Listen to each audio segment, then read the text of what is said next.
Welcome to Time Travelling Team, the weekly podcast where we review every episode of Doctor Who right from the very beginning. I'm Tricia. And I'm Paddy.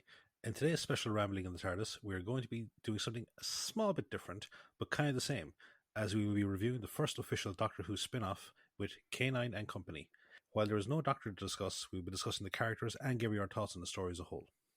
We'd also love to hear your thoughts on this story, so as always, to join the discussion, you can check us out at Time Teamp, that's TIMETEAMP, on Facebook, X, and Instagram, or you can email us at timetravelingteamp@teamproductions.com. Now, Paddy, if you would, please recap K9 and Company, a girl's best friend. I will gladly do so. At night in the English countryside, a group of robed people take part in an occult ceremony in the ruins of an old monastery. They chant Hecate, the name of the ancient goddess of magic, as a priest and priestess, both wearing a ram's skull, say a prayer as they throw a picture of an elderly woman into a fire. Unbeknownst to them, they are being watched by a young man. Elsewhere, at her country home, renowned virologist Lavinia Smith, the woman in the photo, and her friend Juno Baker discuss Lavinia's upcoming lecture tour of America. She tells Juno that she was initially meant to go on tour after Christmas, but is to go earlier due to a colleague on the current tour becoming sick. Juno jokes that the rumour in the local village of Morton Harewood is that she is being spirited away as revenge for a scathing letter she wrote about the practice of local witchcraft. Lavinia brushes off the idea, and Juno says that her business partner in the local market garden, Bill Pollock, will be happy that she is gone, as it will give him free rein over the business. Lavinia says their assistant, George Tracy, is the one who really runs the business. As they talk, a pair of movers have been taking her boxes out to a waiting van, but she tells them to leave the last one, as it was left for her niece, Sarah Jane Smith, who she has been trying to contact before she leaves. She tells Juno that she is meant to be arriving next week after she collects Lavinia's ward, Brendan, from his boarding school for his Christmas break. The following week, Sarah Jane arrives at the house and she is met by George, a surly middle-aged man, who tells her of Lavinia's early departure. He gives her the key to the house and tells her where to find him if she needs help. Sarah Jane goes inside and finds a phone and checks to see if Lavinia sent any messages to her work while she was away. She sees the packing crate in the corner and goes to look at it, finding a note left by Lavinia, which says that the crate came from their old home in Croydon. The doorbell rings and she answers it to find George's son Peter, who was sent over with some tea. The phone rings and Sarah Jane says goodbye to Peter to go answer it. She finds on the phone that it is Brendan, who says that he got tired of waiting to be collected and is at a local train station. She tells him to wait for her and she'll come and collect him. After she collects him, Sarah Jane asks if Lavinia gave him any message for her, but he says that he's just in as much as the dark as she is.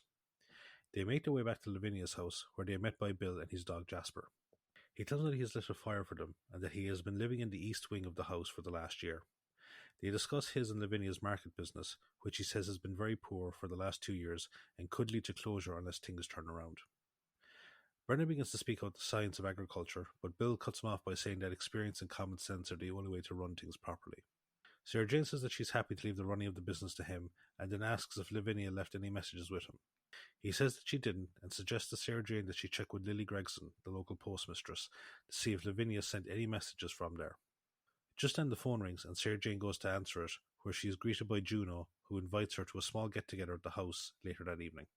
Bill then departs, and after she leaves, Sarah Jane and Brendan open the crate to discover a K9 unit inside.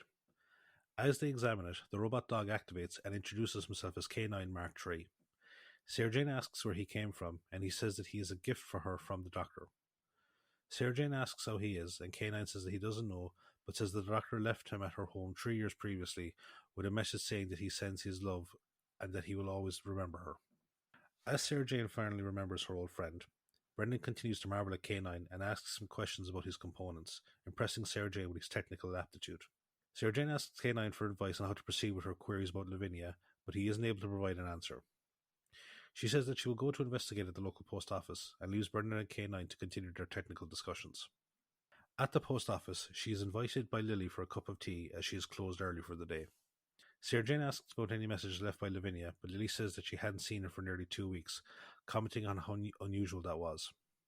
She suggests that Lavinia was absent-minded due to her academic nature, but Sarah Jane disagrees. Lily then turns the conversation to Sarah Jane's work as a journalist and mentions Lavinia's letters ridiculing witchcraft and the upset it caused amongst some of the locals, who still maintain a superstitious belief in it. Sarah Jane then asks to send a cable to Lavinia. Back at Lavinia's house, Brendan queries K9 about his knowledge of horticulture, and K9 says that he is an in-depth repository on the subject. Brendan asks him about soil analysis, and K9 says that he will need a sample first. Brendan tells him to wait whilst he goes to the vegetable patch near the house to retrieve a sample. Unbeknownst to Brendan, he is being observed by George. He returns to give the sample to K9, who finishes analysing the sample just as Sarah Jane arrives back from the post office. She tells him that she was unable to find any news about Lavinia before saying that she is going to accept Juno's offer. At Juno's house, Sarah Jane is introduced to her husband Howard. Juno reassures Sarah Jane that Lavinia will be in touch, saying that Lavinia has a tendency to sort her business out first before doing anything else. She also tells Sarah Jane to relax, noting that she is being a bit prickly. Sarah Jane apologizes, but Juno sympathetically says that she understands.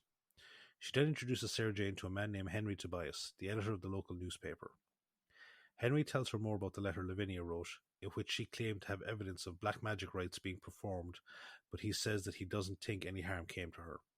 Sarah Jane suggests that maybe he shouldn't have printed the letter in the paper, but he says he thought it would be an amusing article for the people to read. Howard then appears and says that he needs to leave, and Juno goes to see him off. Henry suggests that Sarah Jane contact Cornell University for an update on Lavinia, and then gives his business card to her as well.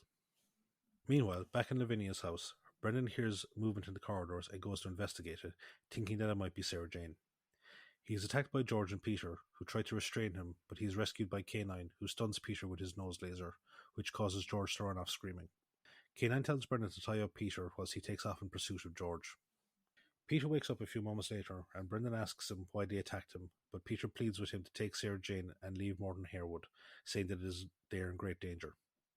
Brendan is then distracted by the sound of breaking glass outside, and he goes to investigate.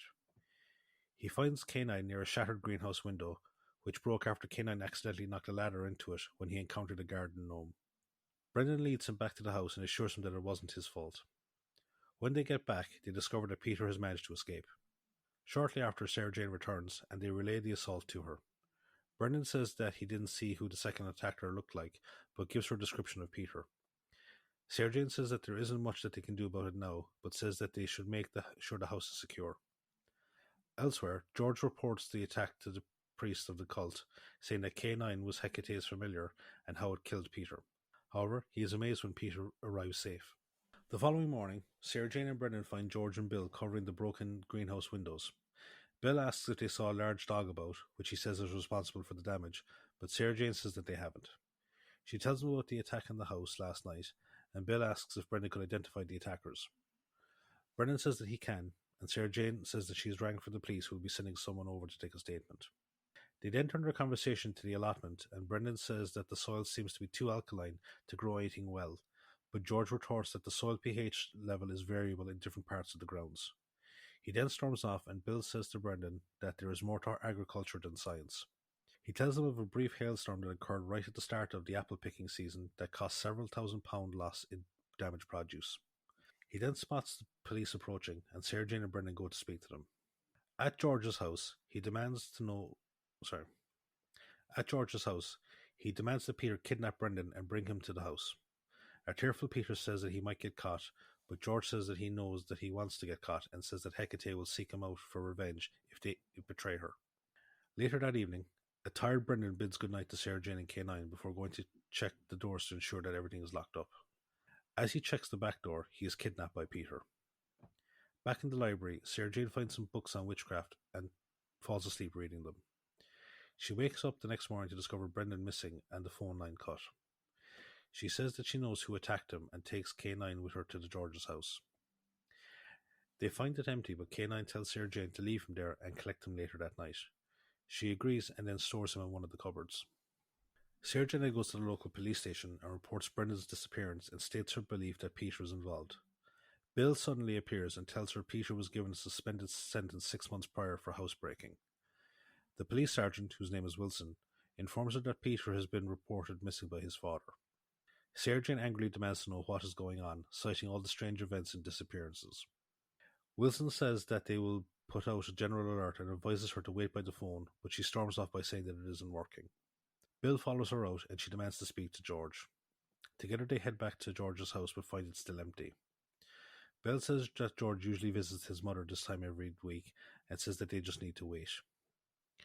Sarah Jane then says that she will go back home and catch up on some work, and Bill says that he will report her issue with her phone line and come to her if he hears any news. Later that evening, Wilson goes to George's house and demands to know where Brendan is. George refuses to tell him and says that he needs to be gotten rid of in order to protect the cult. Wilson says that they can't kill Brendan, but George says that they can't risk angering Hecate. Wilson reluctantly leaves, unaware that he is being watched by Sarah Jane, who is hiding nearby. George leaves a few moments later, and after he goes, Sarah Jane goes inside to retrieve K9, who tells her of Brendan's impending death. She puts K9 into the car and then follows on after Wilson, who she discovers dead a few minutes down the road after seemingly falling off his bicycle. Later, Sarah Jane reports everything to Bill, who finds it hard to believe that George and Wilson were both part of the cult. She says that Wilson died of shock, and Bill asks what the police said when she told him about what she heard. Sarah Jane says they didn't believe her, and he says it's not surprising, but he assures her that he does believe her, and says that they had better go to George's house. They find it empty, and Bill says that the best thing they can do is wait to start their search until morning. He says that they should go back to Lavinia's house and lock it tight to prevent another break-in. Meanwhile, at the ritual site, George, accompanied by Henry Tobias, pressures Peter into helping perform Brendan's sacrifice in order to initiate him into the cult.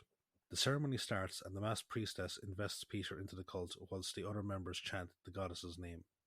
The following morning, Sarah Jane goes to Juno and Howard and tells them that Bill has also disappeared. She says that he never turned up to the house, and when she went to his home, she found all the doors open, but none of his clothes were missing. She notices their skeptical looks, and they try to tell her that there must be a rational explanation for everything that has happened.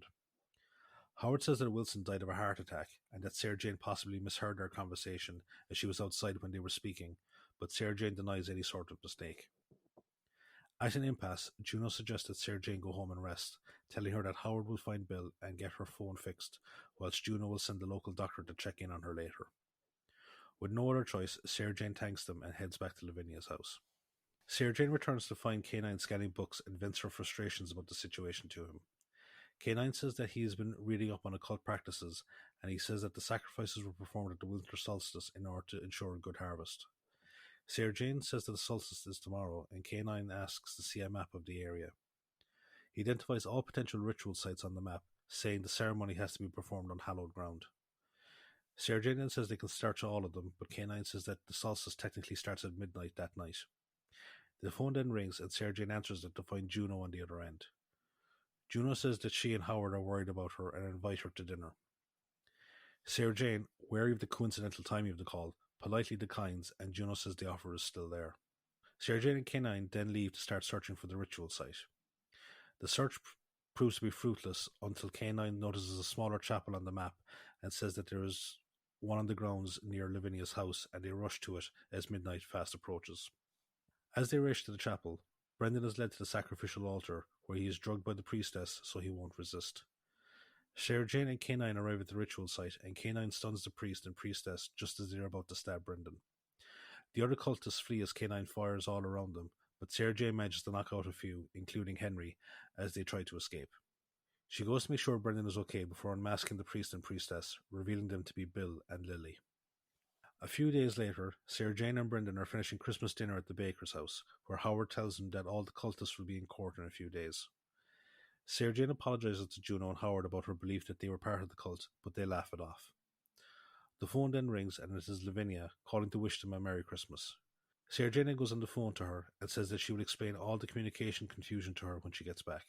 She then starts to tell her about K9, who is wearing tinsel and a paper Christmas hat whilst attempting to learn "We wish you a Merry Christmas." End of the story.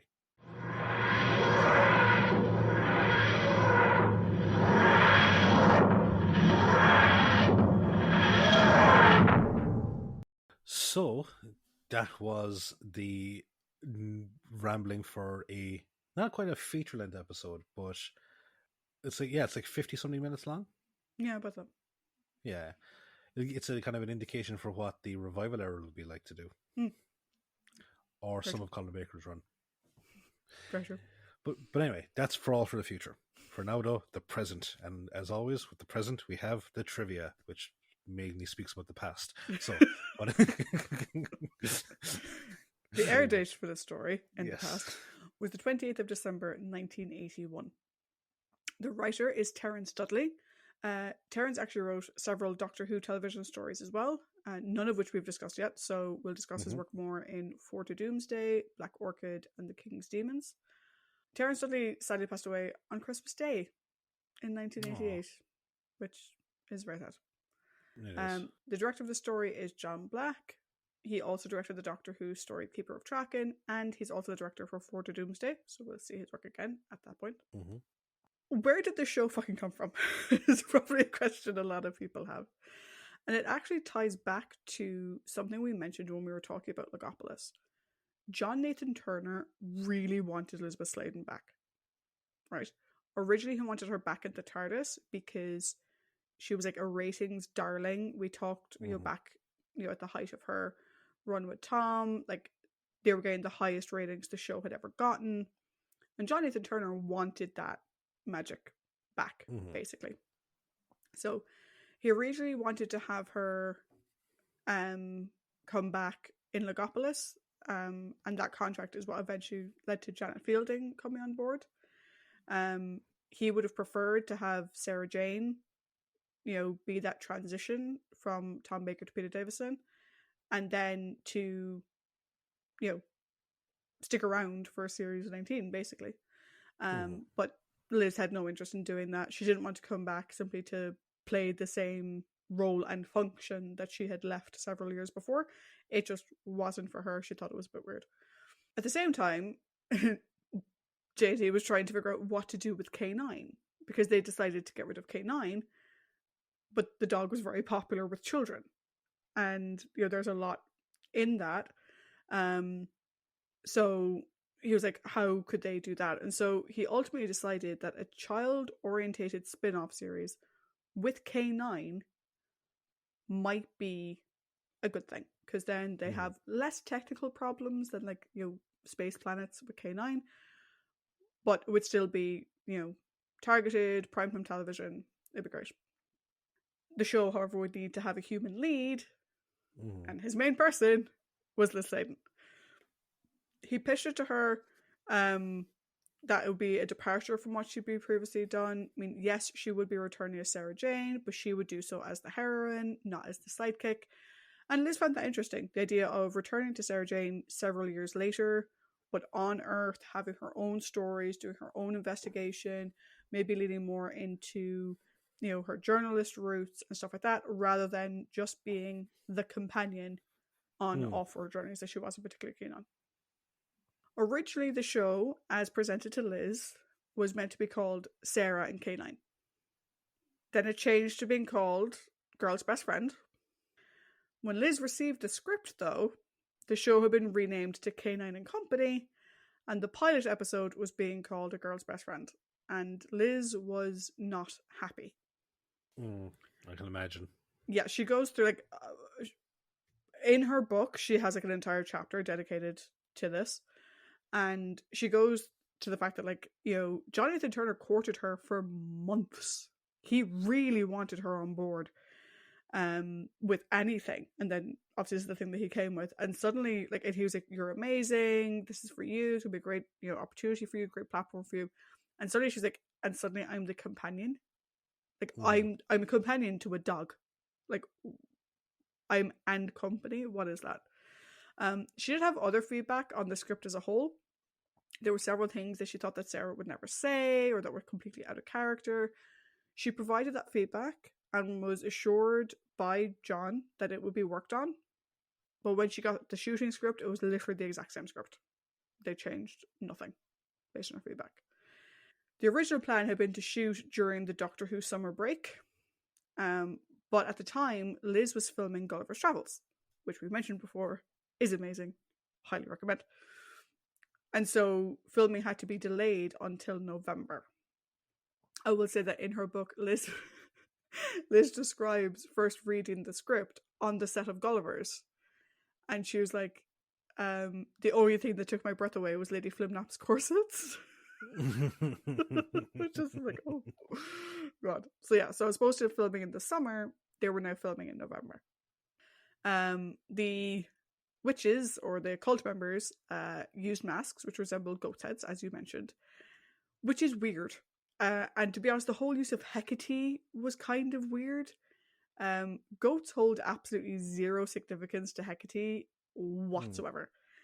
The main animal associated with Hecate is a dog, but also like Hecate has zero influence really on British history and culture. Like, I mean, the only thing you could say is like maybe Hecate like gets mentioned because of like the Roman influence in Britain or something, but Hecate is more Greek than Roman, if I remember correctly. No, she's primarily a Greek goddess. I don't know if she was adopted into the Roman pantheon when they kind of slightly nicked Yeah. and revamped it. And even then, I don't think she. See, this is the thing: is that like we've had one druidic story, like Mm. or pig, and that was the Kaliak. Mm. Like, and she like they even said like that the Kaliak was also another name for the Morrigan. Now I know Mm. Morrigan is kind of a more of a warlike goddess than anything, but it is very, and also there's the whole thing: is it Hecate or is it Hecate? Mm. That's the other thing. But I always thought it was kind of weird that Yeah, they it's like they literally went through Goddess of Magic and just plucked one at random. also, if I'm no, my timelines are probably just a bit off, but like we're not that far off of Satanic Panic time. Yeah.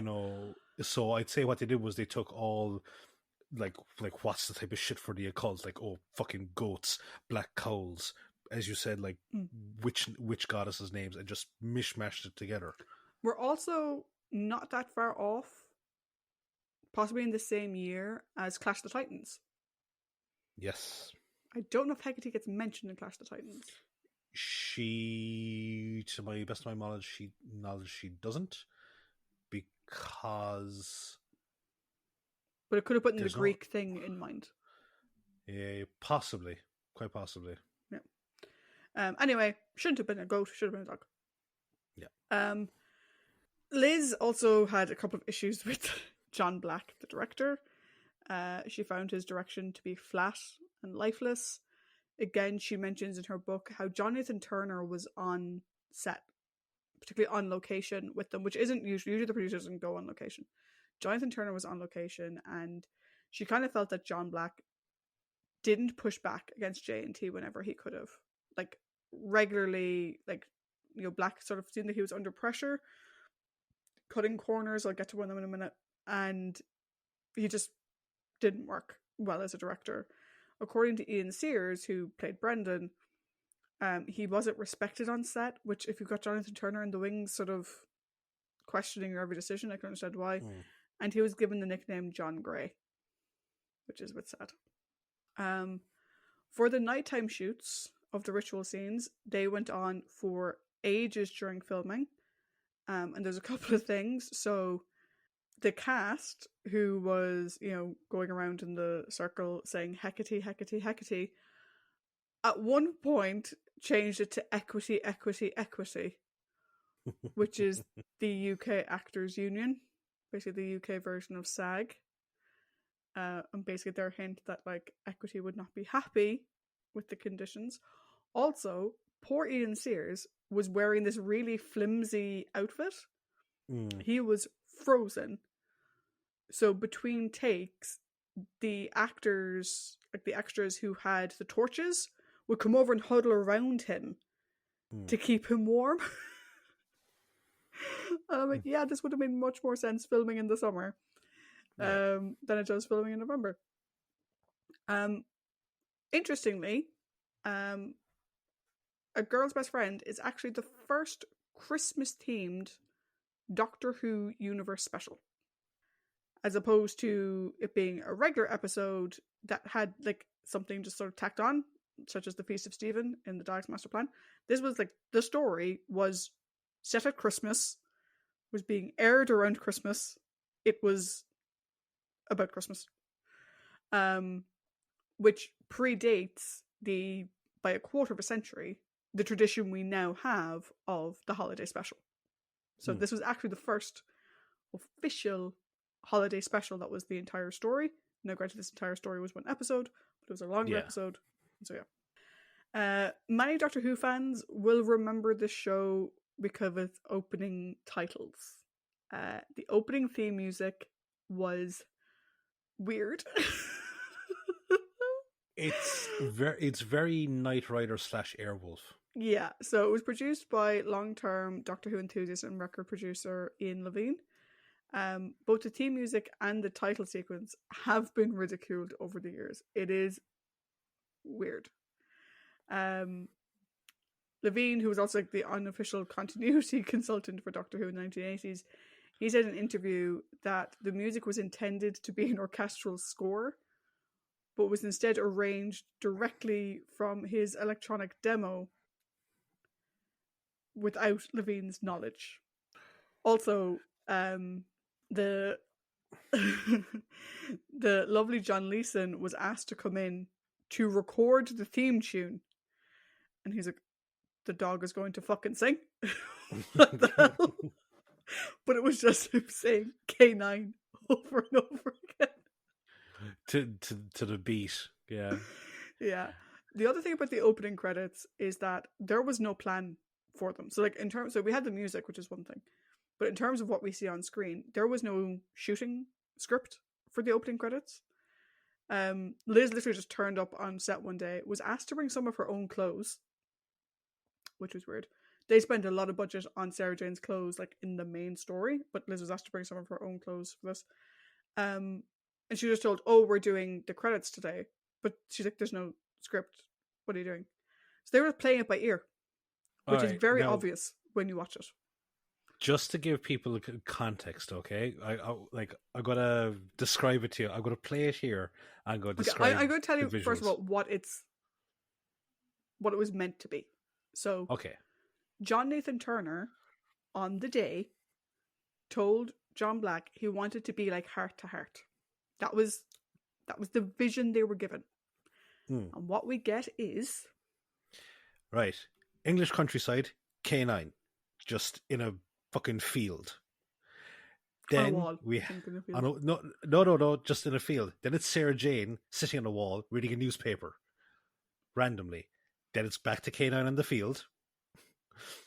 Then he's on the wall extending his nose laser. Then it cuts to a roadside English pub where Sarah Jane is having a glass of wine while also on a typewriter, contemplating the wine. Back to K9 in the field and then on the wall.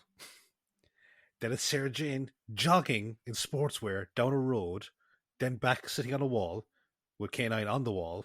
Then she's driving her car, then stops, looks pensive. K9 is in the middle of the road, back to her on the wall, back to her in the pub, back to her running, back to in the car, back to K9 on the wall, back to Sarah Jane again, getting into the car. It is a horrendous opening credits sequence. The problem is that, like, at one point, like when they were filming this, I was like, okay, so some of this is weird, but like the car, the zooming car, I can kind of get a nice transition. Even her jogging, she was like, cool, I can kind of see that.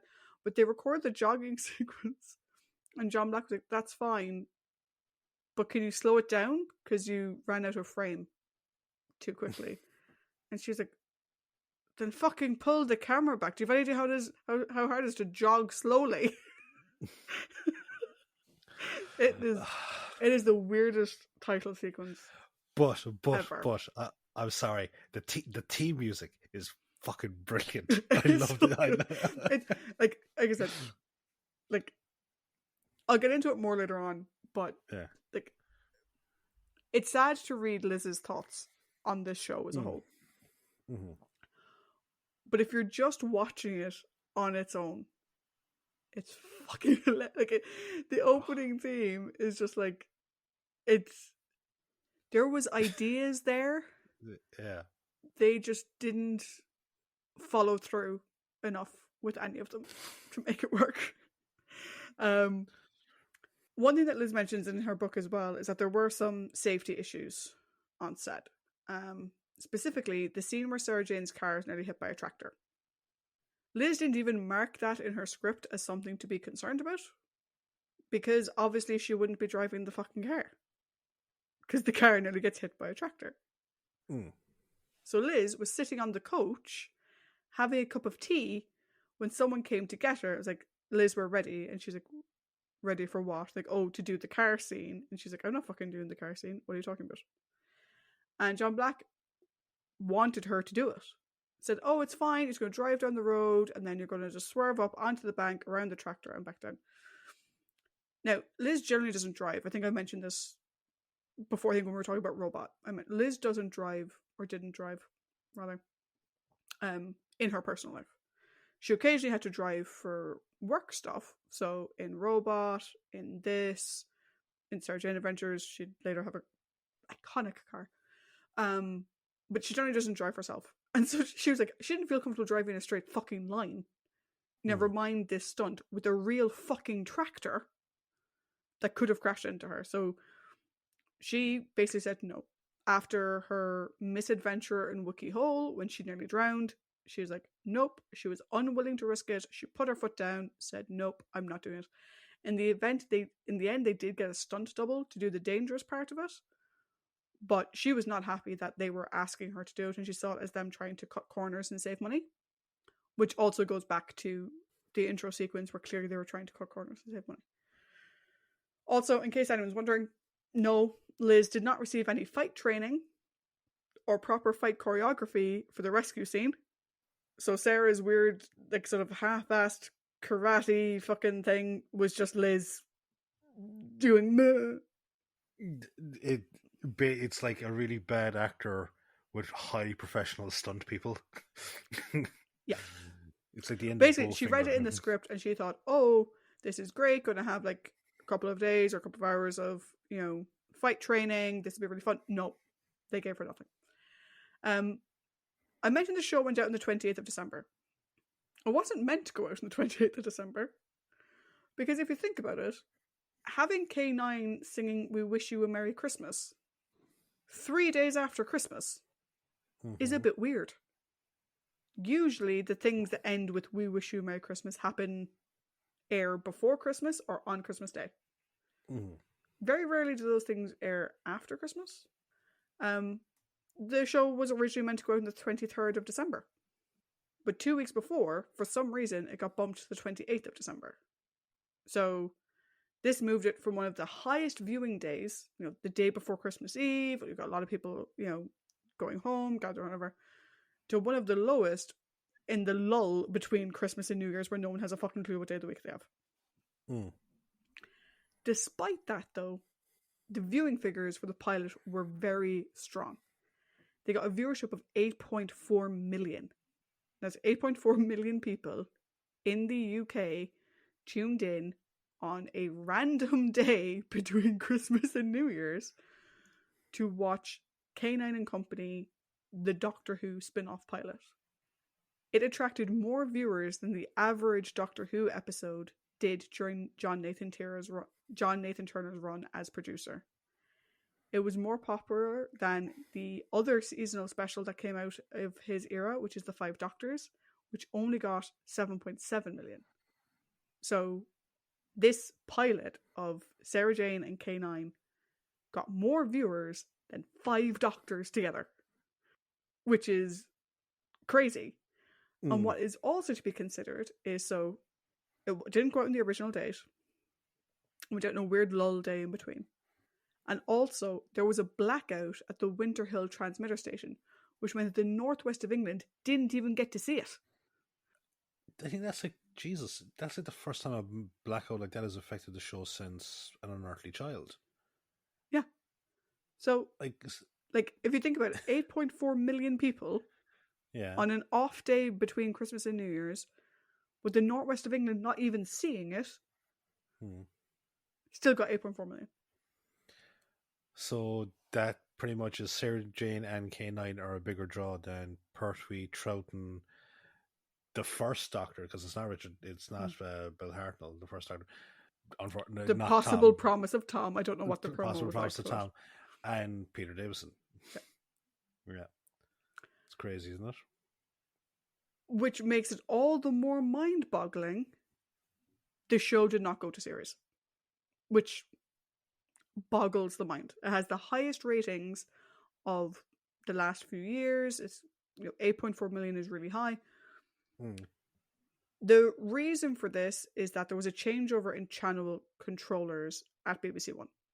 So Bill Cotton, who had approved the pilot and who was very keen on the idea, he left soon after Christmas, and he was replaced by Alan Hart, who just did not like the idea, and so further episodes weren't commissioned, which was a big blow to Liz and John and Ian Sears, who obviously this would have been, a full show for him as well as Brendan, because Jonathan Turner was presented to them that like getting a series pickup was just a formality, and a couple of weeks later it was like, no, it's not happening, whatever.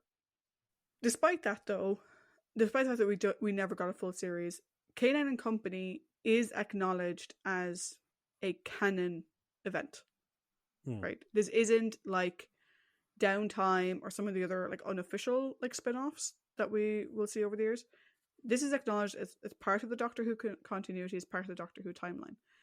Because even in 1983, in the Five Doctors, K9 and Sarah Jane are there. K9's presence is not explained at all. So it's like, if you didn't watch the spin-off, fuck you, we're not going to explain it to you again. Because why would you? And decades later, when we have the revival, we have Sarah and K9 Mark III in School Reunion, and then on to Sarah Jane Adventures. Doctor Who franchise would not attempt another TV spin-off until 2006. So 25 years later, they attempt to do another spin-off, and that spin-off is torturous. Let's talk about our cast. So, as Sarah Jane Smith, we have, obviously, the wonderful Elizabeth Sladen. And as K9, we have the amazing John Leeson. As Brendan, like I said, we have Ian Sears. Had K9 and Company been commissioned as a show, he would have been a regular cast member on the series. This wasn't just intended for him to be a one-off for the pilot. He was intended to be there. He later starred as Alan Lipton in the 1983 BBC drama Johnny Jarvis. He was 18 years old when he filmed K9 and Company. So obviously, like, if that had gone to series at 18, that would have been fucking amazing. He now works in America as an editor. Juno Baker is played by Linda Polan. Polan. I'll go Polan. Her non-Who related credits include Blackadder 2, Theatre Night, The Bill, and Albion Market. Linda passed away in 2009. Howard Baker is played by Neville Barber. He played Dr. Humphrey Cook in the Doctor Who television story The Time Monster. His non-Who credits include Vanity Fair and Anna Karenina, and he passed away in 2002. Bill Pollock is played by Bill Fraser. We previously discussed Bill when we saw him as General Grugger in the Doctor Who television story Meglos. George Tracy is played by Colin Jevons. He played Damon in the Doctor Who television story The Underwater Menace, and we discussed him more at that time. Peter... You made a face. Oh yeah, no, I was going to say Underwater Menace is getting an updated animated DVD release, I believe. I know. I have it pre-ordered. Ooh. Because of course I do. Because you get to watch the fish ballet in fucking animated form. Peter Tracy is played by Sean Chapman. He has no other Whoniverse appearances. His non-Who work includes Hellraiser, A Mighty Heart, and Hellbound, Hellraiser 2. Lily Gregson is played by Gillian Martell. Again, no other Whoniverse credits for Gillian.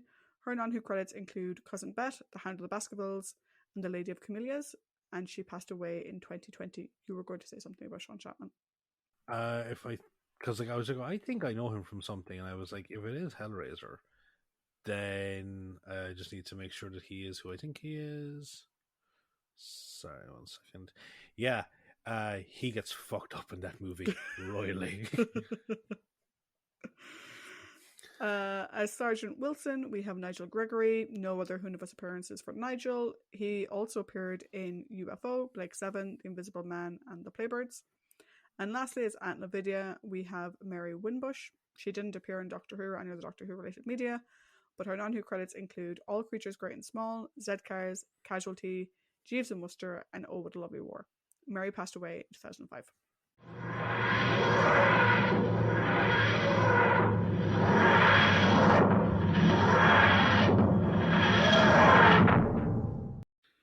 So, thank you so much for the trivia. You're welcome. We'll now bring it back to the present with our thoughts. And we will discuss. So, I've broken the characters into something slightly different now. So, there are heroes, prominent characters, and then there are the villains. Okay. So, the ones that probably are worth most discussing are Sarah Jane, K9, Brendan, Juno Baker, maybe just the Bakers as a unit, because I also have Howard Baker, then Peter Tracy, and George Tracy, and Bill Pollock. Is there anyone else you think that we should add to that? Should we talk a bit about Lily Gregson, since she was the other big reveal in that scene? Well, she was the other big reveal, but she has like 2 scenes prior to the big reveal, and I didn't think it was, because I don't think she has the same level of impact as Bill Pollock, yeah, and I was going if we include Lily, then maybe we'd have to include Sergeant Wilson. But again, it's the same thing. It's 2 scenes. It's nearly not a whole lot of insight into the people. I was just thinking because she is one of the big face reveals at the end. That's why I was thinking, should we? But then it's you don't really get a whole lot of anything from her. To everything about the cult comes from Bill and George. Yeah. Cool. So you did the socials. Plus, if you didn't even do the socials, it's Sarah Jane. I think it's only fitting you go first. Oh, okay. The first thing I have to say about Sarah Jane in this story, her clothes, though. Okay, so first of all, there's the clothes from the the fucking Sarah's jogging boozathon of the West Country. Yeah, but her clothes in this are really, there's a reason I'm mentioning her clothes, because this story takes place over 4 days, 4 or 5 days. Day 1, so when we first see her, she's wearing this multi-fucking-layered pantsuit thing with a cape and a this thing and a that thing, and she kept taking off layers and it looked different, and she put on layer 1 but not layer 2, and her outfit just kept looking different. I'm convinced half their budget went on her fucking clothes. Probably. But then we also have her in tracksuit bottoms at one point, which is she goes from really sort of high end for the time clothes, down to tracky bottoms, because she's going to go wander around at night. It's like she's doing a Rocky cosplay. A couple of things we learn about her from the introductions, the opening credits. She likes wine while she's writing. She exercises regularly. She's also a lunatic who uses a typewriter outdoors. No. All for having your best glass or whatever while you're writing something, but indoors, Sarah, indoors, where the pages are not likely to blow away. There are a couple of interesting things to see, with Sarah here. She's still very much independent. With a couple of extra things, there's no thoughts of having a family. She says to Brendan, "I'm not going to play mum to you," which is a bit harsh. But a lot of these traits are traits that we see carried over to her at the start of the Sarah Jane Adventures. Very much very similar characterization here to what we see in the Sarah Jane Adventures. For people, though, who are used to her bubbly nature from the end of her time with Tom, we talked about when we were talking about Hand of Fear, how she'd kind of regressed in a lot of ways. She was a lot more fun and outgoing and juvenile in a way. This Sarah Jane may come across as a bit of a shock, and I can see why Liz would be reading the script kind of going, okay, not only is this a different character, but she's swung very far in another direction. She's much more serious, focused on her work, and a bit cold on first meeting people. So she's more in line with the way she was in Time Warrior than the way she is in Hand of Fear. But you can sort of headcanon a lot of that away. She had to come back to Earth. She had to reacclimatize herself. She had to rebuild her career and blah, blah, blah. So you can kind of headcanon it. And as I said, this was mirrored in the Revival Return, where she's like, you left me behind, you left me in Aberdeen, all this kind of stuff. I do miss Andy Pandy overall Sarah, though. I do miss her. But we get everything here that we love about Sarah, though. She's investigating, she's standing up for herself, she's standing up for other people, taking shit from nobody. And even though I didn't mention this in trivia, like Liz Sladen had no idea who or what K9 was. She didn't watch Doctor Who after she left. All she knew was Tom had worked with K9. And in her mind, if Tom had worked with K9, then she could do it. Yeah. Not knowing until after, when she met with Tom, that Tom fucking hated the thing. So it might have paid her to ring him beforehand and get a bit of input. But in saying that, I think the Sarah Jane K9 dynamic actually works really well. She works really well off the dog and whatever. And I chalk a lot of that up to Elizabeth Sladen because it's very hard to act opposite K9. Yeah. Particularly because even though John Leeson was on set, he wasn't saying his lines out loud. So she did her first line and then she turned, waiting for the dog to say something. And she felt like a bit of a dope. But then no one had told her. Like, she didn't work on Doctor Who with the dog. She didn't fucking know. But, like, you know, you have to drop down to his height in order to be in frame with him while he's talking. You have to lift him in and out. You have to hold doors open for the dog to get through. All of which is very trying as an actor. But I think Liz actually did it really well. Because at no point does it come across as she's forgotten the dog or, you know, she forgot the needs of the dog or whatever. She's very much, and this is, I think, again, I give all credit to Liz, but Sarah Jane very quickly adapts to having this robot companion. Very, very quickly. And she trusts it because it's a gift from the Doctor, and why wouldn't she? I do love her "Oh Doctor, you didn't forget" line. It's very sweet. Overall, I think it's actually a really good Sarah Jane outing, and I think as the bridge between Hand of Fear and School Reunion, this story works better than what I remember of the Five Doctors. But it's been years since I've seen the Five Doctors. But yeah, how about you? What do you think about Sarah Jane? I've rambled for a bit. No, like, I actually pretty much agree with everything you said, like, because you can tell that she's had to face the realities of life outside the TARDIS, like, coming back. Like, it's been 3 years since she... it's been like, well, yeah, I think at the time it was like the 3 years since... Yeah, so this story is set in 1981. Yeah.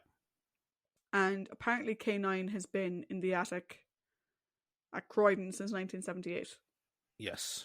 Now, I find that funny because Lavinia's like, oh, it's been gathering dust in the attic. Like, you were in Croydon for a year before you moved here. You was in the attic for a year, Lavinia. But yeah, no, like, because you can tell, like, that has gone trotting the world, doing the deep in journalism, and like she's probably uncovered some unseemly truths, and that would probably tend to jade the experiences, like, because even, like, I suppose if you think back to her time with the Doctor,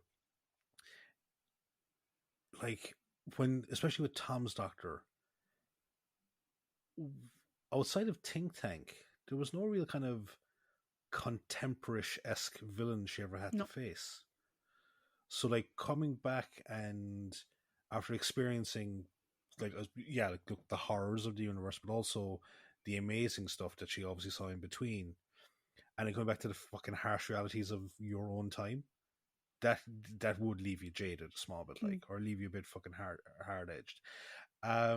So yeah, like, that slight standoffishness that she has, like, well, no, it is a slight standoffishness that eventually goes away the more she warms to people, because like she does kind of end up maybe not muttering, but kind of like being an almost aunt to Brendan in that regards. And I completely agree. I love her dynamic with K9. I think it's really, really good. Remind me, she and John were actually good friends, herself and John Leeson. They became really good friends. Yeah. So she loved John. Yeah. The person. She fucking hated the dog. And like, to your point about, you know, we're seeing this, Sarah Jane at the start here is very reminiscent of Sarah Jane at the start of Enemy of the Bane. No, Invasion of the Bane. Invasion of the Bane. Thank you. But I actually think, and I don't know whether it was intentional or not now, mind you, but I think you can also include the character arc of Sarah Jane through the Sarah Jane Smith audio series. Yeah, very much so. Like, clearly this story and this characterization is canon. Yes. And people treat it as such. Yeah. So, like, if you think about, like, she has this kind of peaks and valleys of a fucking dynamic, because at the end of this, she is a bit more easygoing, which kind of does tie into the start of Comeback, the first story for Sarah Jane Smith series, where she has her friendships with Juno and Brendan and Natalie as well, and how she kind of fairly quickly takes Josh under her wing. Sorry for people that are we will eventually cover this. We have recommended it 50 million fucking times. Yeah. But then if you get to the end of the Sarah Jane Smith series, and like we've kind of headcanoned the how that ends, you can take that ending and you can kind of say, yeah, she's gone right back to where she was at the start of K9 and Company again, because of her experiences through that series have left her jaded again to the real world shit. So it's better to just isolate yourself from people. So yeah, can't wait to cover that. I really, really can't wait to cover it. But anyway, no, back to here. It's a really, really good, like, for anyone that hasn't seen Sarah Jane before and anything, I think it's actually a really good introduction to the character. For those of us that have seen Sarah Jane, if you just look at what the character has come from, what the character is going into, it makes 100% sense why she is like this at the start and then coming into it. It may take you back a small bit, but you just have to put yourself into her shoes for a few minutes and it goes back to it. But in terms of the Sarah Jane that we know and love, it's all still there. Like her investigation skills, her ability to schmooze people a bit, shall we say, and her, in heavy quotation marks, her version of Venusian Aikido. I need to check something when we break before the overall thoughts. I need to check something. I think the novelization does that way better, but I need to double check. Yeah. So yeah, no, like it was great to see her back because it just had everything that we liked about Sarah Jane. Like Liz, for someone that, as she said, like, you know, she stepped away from it. Like, she didn't stay in tune with the show. She went off and she tried other new things, but she came back and she hadn't missed a beat. Yeah. She really hadn't missed a beat. Yeah. So yeah, great version of her. Don't we have K9? K9 Mark III. Yeah. So another regeneration as such of K9. And again, I'm going to keep mentioning the Sarah Jane Adventures and stuff because, like I said, this show is canon to the development of Sarah Jane Adventures. I love the one-upmanship that we see later with Mr. Smith is already here present in K9 Mark III. Yeah, like he has this sort of like little bit of one-upmanship with Brendan. Yeah, it's just really funny. But I think that's just innate in all of the fucking K9s. Yeah. I actually really like K9 Mark III because he has some vulnerability that the other K9s don't. And it particularly comes across when, you know, Brendan brings him back inside and he's like, apologies, garden gnomes weren't in my database. So, like, K9, who should be able to very slowly chase people down and shoot them and detain them and whatever, got tricked by a garden gnome because he didn't know what it was. Like, this K9 is not of Earth.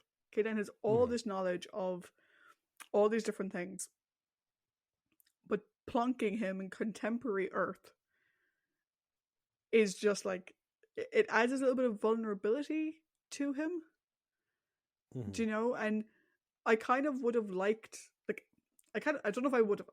I wouldn't have liked a scene where like I would prefer if it was Brendan rather than Sarah Jane, because I said Sarah Jane did quite well with the whole adapting to him. But like Brendan runs out the door and like closes the door, and you have K9 being like, "Fucker, I can't open doors." Like, Yeah. do you know what I mean?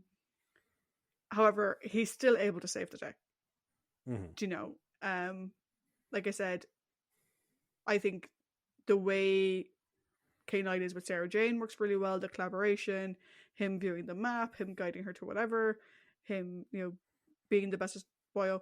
The one thing I think I do wonder is how was Sarah Jane going to explain to the police the cultist claims that a robot dog shot them? Because again, we're not used to seeing K9 in contemporary Earth. How the fuck does she explain that? Very easily. They drugged Brendan into a stupor so that he'd be like a more pliant victim. What's to say that they weren't fucking hopped up on something? So how did she knock them all out? Because he stunned them all. So how the fuck did she do that? Yeah. No, but again, just a bad trip. Yeah. Like I said, I think K9 does really well in this one. I think as an introduction of the Mark III, I think it's really good as an introduction to Sarah Jane. I think it works really well. I can, however, see Liz's worries with him being the focus of the show. Because it becomes very... I think it becomes very children's television if you have K9 being the titular character and Liz is the human psychic. It becomes like the guys supporting Bosco or Sooty or whatever the fuck, like 80s children's TV program I think of. Which, given the fact that K9, like, I'll discuss this more in the role, this is not a program for children. No. Like, it's not for little children. I don't care what John Nathan Turner was aiming for. So yeah, I think K9 did great. I am curious how they would have done future stories. How much K9 would have driven plot versus being a plot device. If that makes sense. That makes sense. How about you? Yeah, look, I really like K9 this one. I think K9 Mark III is the most trigger happy K9 that we've seen so far. Yes, yeah. because like, whereas like K9 Mark II and K9 Mark I were very tactical in their fucking shots. He is just pray and spray. It's just fucking everywhere. He's just causing as much carnage as possible. K9 Mark III will protect, will attack. Yeah. Just fucking, oh god. So I actually, it just brings another point, because I made an analogy based on what I watched prior to me watching this. But John has done it again, and it's amazing that he's able to do this. He has instilled a different personality in this particular K9 unit. Like, yes, the one-upmanship is still there, but as you said, there's the vulnerability because he's not familiar with the contemporary stuff. Like, he thinks the gnome is some sort of the potted garden gnome is like some weird fucking creature. It's not in his like bestiary or anything like that. And my analogy was that over the weekend, while I was at a family reunion, I ended up watching at night the first two Terminator movies. Okay. Right. And I was looking at it, and I was kind of looking at Aaron Schwarzenegger's performance, and then I was thinking about, I was like, K9 is like a weird Terminator, because each of the Arnie models that come back because they're all programmed differently, have all different personalities, even though they're essentially the same fucking model, Even the ones that come back as protectors, they're all slightly different, and which I think is something that's kind of underrated in Arnold Schwarzenegger's acting ability to fucking do that. So here we have John Leeson doing something not dissimilar at all with K9. He's instilled a brand new personality into one that I would love to see going forward, and what his learning curve on whereas like the other two were fucking flitting throughout the universe and time, this particular canine would be stuck. Mm. And I would love to have seen this canine's journey to what we see in School Reunion. Yeah, I'd agree. I now have in my head the opening credits. So instead of being like this like techno whatever, it's like every time we see K9, it's just like do do do do do. So you've got like Sarah Jane running, and then do do do do do. You just have K9 on the wall. I just like the K9 company does that fucking weird cross screen swerve that the Terminator title used to do. He's got the red eyes. He does. Oh God, cool. And so then we have Brendan. So Brendan, another proto Wesley in a way, you know, very similar to Adric in many ways, though obviously Earthbound, so whatever. Overall, I liked Brendan. Except we don't get to know much about him. I'd love to know how he came to be Lavinia's ward, because like Juno calls him her nephew, and Lavinia corrects her and says, "No, he's my ward," which I thought was a little bit cruel, Lavinia. Like, okay. And so you sort of get the sense that he should have like this sort of brotherly relationship with Sarah Jane, but it's kind of more of an aunt-nephew relationship he has with Sarah Jane.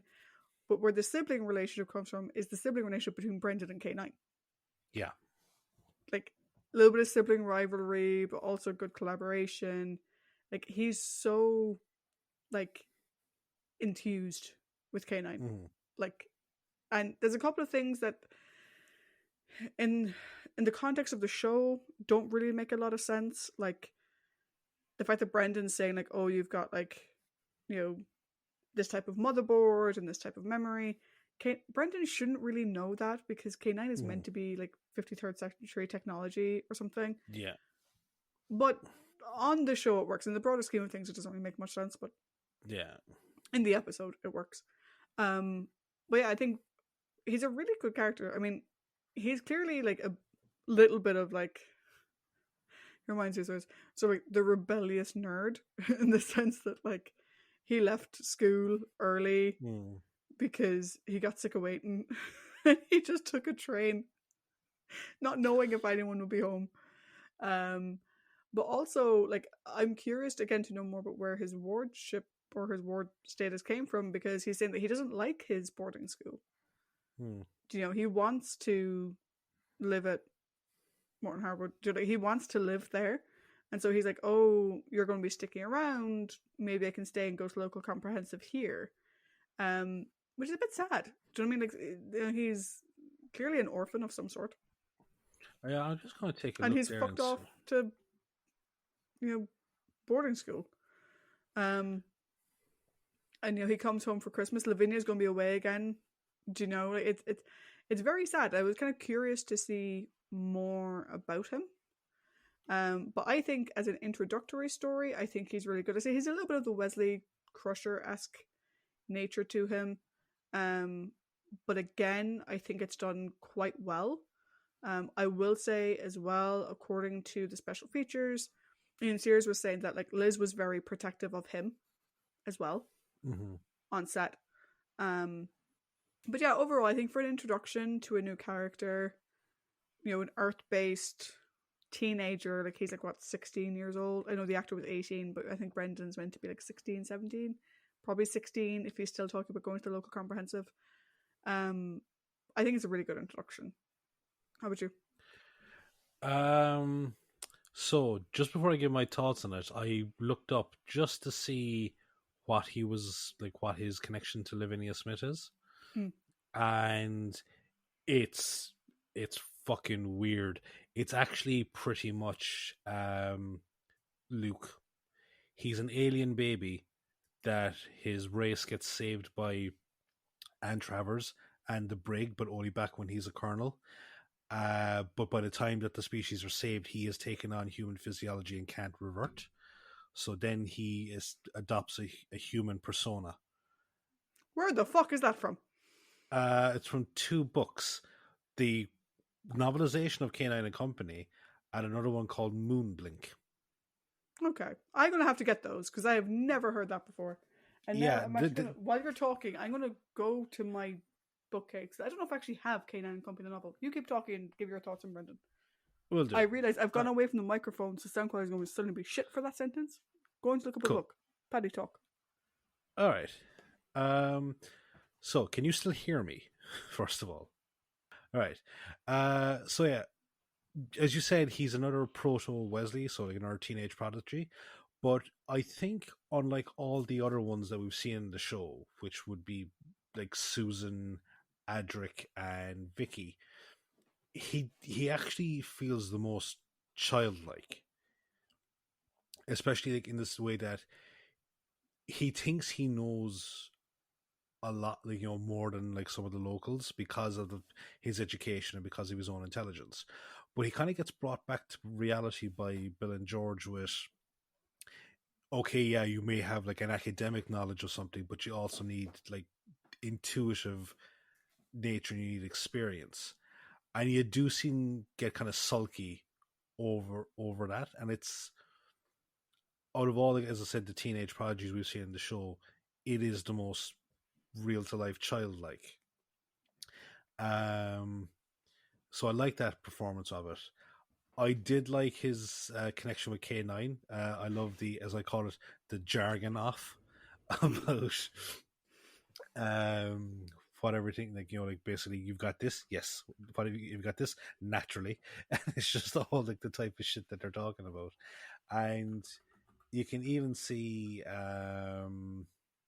him getting closer to Sarah Jane, so that it does become almost like that formulaic, I was cold to you at the start, but like kind of like Daddy Warbucks Annie type thing.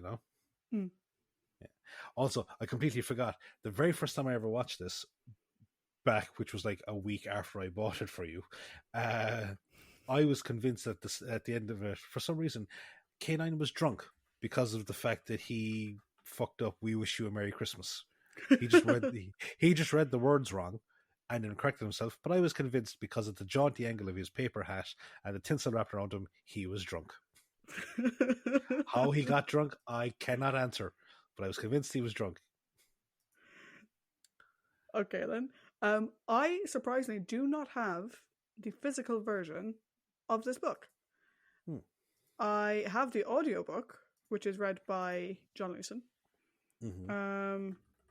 I'm having a look online. I literally just, while you were talking, purchased the Kindle version for myself. But I don't know if I can get the physical version. Audio.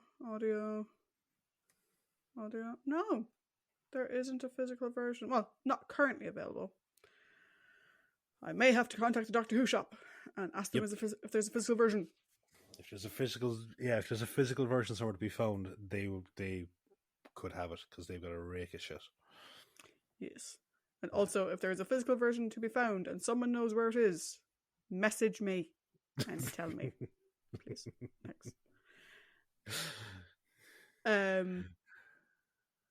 But yeah, no, Brian, I think he's a good character. I'm kind of glad we don't get to see more of him. Mm-hmm. Also, you just send me on the name of the other book because now I'm curious about that as well. Yes, I will send it on to you. Don't worry. So yeah, we're moving on to the prominent characters, and I have put down Juno and Howard Baker. We can speak separately or together, and then Peter Tracy, because I didn't think Peter was an out-and-out villain. No, I think he's more of a prominent character than anything. Yeah. So the Bakers. So Juno Baker, I love her accent. I mean, yeah, it makes her total sussy from the word go. But I love it. She has this way of speaking, which is like, "Of course, darling, come over," and you're like, "Oh my god," she's like, big red herring around Juno Baker. But what I like about her and Howard is that even though they come across to us, the audience, as being super suspicious, they both do. Oh yeah. They're actually the most normal people in this story. It's just because we've met Lily Gregson and we've met Bill Pollock and we've met George by this point. and we know something's going weird, and we saw that Juno was the last person to speak to Lavinia, they come across as weird because they're Mhm. nice and inviting and normal. I think, and like this is the thing now where it's like, all right, I can see and I can understand why a lot of people didn't have respect for John Black's direction on this story. I like, from listening to all the backstage stories, behind the scenes stories, I understand it. But what I will say to him is that he did create a very good suspenseful who's like who done it, who's who type scenario here. Because up until the very end, you do suspect Juno and Howard just because of Mm. the way that, of how they give their lines and the camera cuts. Very, very good. Mm. But continue. Yeah, but I think, like, they're not really fleshed out as characters. We don't have that many scenes with them. But they're very interesting. And again, like, it sort of comes across that, like, they have um the sort of, there's someone in Sarah Jane's corner, Mm. and she needs someone in her corner. And so it's nice to know that she will have that. Again, we know obviously from future stories that Juno Baker continues to be a good friend to Sarah until in later years or whatever. Yeah. But I think in this story they don't really contribute much. Like, there's one scene that's really weird, which is when Howard goes to the police station Mm-hmm. and there's no one there. There's no follow up. Yeah. He goes in, there's no one there, and then he leaves. And I'm like, okay. Like, was that meant to keep us suspicious of Howard? Or what? Yeah, like it Because the gives only us purpose it serves is to tell us the fucking time. like you do get this impression like that. Okay, as you said, is it meant to signify that more of the constables other than Wilson are actually in the cult, and he's gone looking for because he knows Wilson. Like if he's a cultist, he knows Wilson is dead. So why go to the police station? Mm. Oh my god, right? I just looked up there. That book you mentioned, Moonblink, Yep. is a Lethbridge Stewart book. Ooh. Which I have. I think, did I get you a Lethbridge Stewart book for Christmas, or did I just buy it for myself? I bought it for Bought for myself. yourself. It's written by Sadie Miller. Ah, Yeah, cool. You need to read it, girl. I do. It's been added to my wish list. Hint: Christmas pad. We can do it we did years ago, and I'll get you the same book you get me, and we're good. Yeah, exactly. Yeah. But yeah, so I think like the Bakers are interesting, but I don't think they contribute a whole lot to plot. They kind of feel like they're there to be the red herring. That's it. Like they are just red herrings. But I think go on. No, go on. I was going to say like it's like yes, they're red herrings, but when you kind of like after the red herrings are removed, you get to see what they are as people. And I like that because, again, I would have loved to have seen this show go forward. Because other than being like Doctor Who's version of Elizabeth Taylor and Richard Burton, just from their fucking way they act and their looks, like Juno is just a sweet woman who's trying to keep out in her friend's family. That's the whole. That's the whole thing of the story. And it's like you get that suspicion, like when she calls Sarah Jane to the first drinks get together, and then she hangs up and she just goes to Howard. She's going to come, and it's like that's weird. Like if you're going to like say it as a friendly person, why so and so sinister? But yeah, no, Maybe you strip that's it all just their back. kink. Maybe that's just the type of relationship those two have. Maybe it is. I must have you right now, Juno. Maybe they're sort of like the you know, Morton Howard's answer to the Adamses or something. I'd watch that.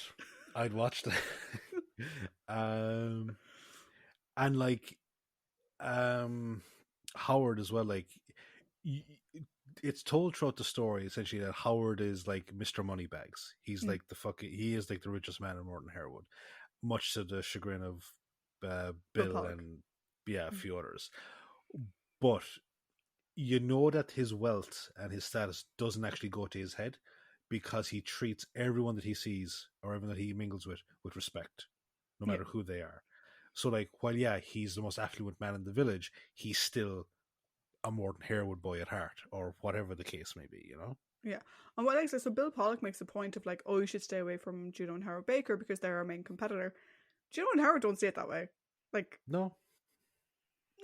Maybe it's because they're so confident in their own farm they couldn't give a shit. But, like, in fairness to them, they're very supportive of Sarah. And like the fact that they even invite Sarah and Brendan around for dinner. It's like, you know, you kind of get the sense that Juno and Howard moved in a few years before Lavinia. Like, they're blow-ins as well. Oh, yeah. Yeah. And they had money and they bought up and they bought the best property and, you know, they're doing the best work or whatever. And then you've got Bill and George who have lived in this neighborhood for their entire lives. They're generational in this area. You know, they've been working Morton Harwood the whole time. And then this other woman comes in, buys it up. She doesn't have a fucking clue. She doesn't really give a shit about the market garden.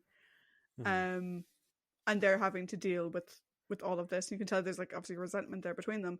But that resentment goes in one direction only. Yeah. Yeah. And like Juno and Howard don't seem to have any issue with Bill Pollock. No. Like, look, and like he was, they're our biggest competitors, yet Lavinia is fucking best buds with Juno. Yeah. You know? But yeah, I think they're like, again, I imagine they would have been like series regulars. Yeah. Had the show gone to series. I think we would have gotten to see a lot more of them. I don't know why, but I got in my head that they're like, I can't remember the name of the show, which isn't going to help matters at all, but you've got a weird brain, so you may remember the show for me. Okay. 2 couples living next door to each other. One very rich. Oh, one sort of living sort of by the lay of the land type thing. The Good Life, I think. Yes. If you took the 2 couples from The Good Life and merged them into one couple, you get Juno and Howard Baker. Yeah. If you took the best qualities of both couples and merged them into one and added a little bit of weirdness on top, you get Juno and Howard Baker. Yeah. No, I'd agree. Yeah, that's a really good analogy. Just smashed them all together. Yeah. But then we have what I can only describe as the poor lost soul that is Peter Tracy. Yeah. I felt so bad for Peter. Like, Peter is clearly someone who made mistakes back in the day and is now in the care of a lunatic cult. Like, they say like that he got in trouble back in the day and, you know, he's now in like, he's in the custody of his father, who is like way more than everyone. George Tracy is like a couple of fries short of a Happy Meal. And Peter has to live with that, you know, and like, you know, George says to him like, oh, you always wanted to be part of it and now's your chance. He's like, Peter clearly wanted to belong and to fit in with everybody in the neighborhood, but like, when he has to attack Brendan, when he has to later kidnap Brendan, he does not want to be part of this in the fucking slightest. And they kind of force him into being like, well, what are your other options exactly? Do you know? We already made you attack the boy. So if we tell the police that you attacked him, you'll get put away again. And it's like, he's in this horrible no-win situation. And he actually comes across, like, for all that, like, Brendan uses a description for him, which I think is a bit culturally inappropriate now. Yes, it is. Where he says he's dressed like a gypsy. Which may not bring to mind the same image now as it clearly did back in 1981. Basically, he's a punky. Like, he has like a leather jacket and whatever. What it would have been then is what a modern Irish/British traveller is at the moment. Yeah, but like, so he says he describes it a bit like a gypsy. But he also looks a bit like punk. Do you know what I mean? Like, if you like, it was another way he could have described him if they didn't decide to go down the gypsy exploratory route. But as you sort of get this sense that he's a kid who acted out in his youth, got into some trouble, and is now permanently stuck in this position because his dad is a psycho and is willing to turn him over if he doesn't do what he says. I was like, great, thanks. And like, clearly, like, he didn't want to hurt Brendan ever. Do you know? And like, he comes across as actually quite a sweet young man who's just caught in this web that he can't get out of. And clearly, everyone in the village has an idea of him that he can't escape either. Do you know? Yeah. How about you? Any other thoughts on Peter?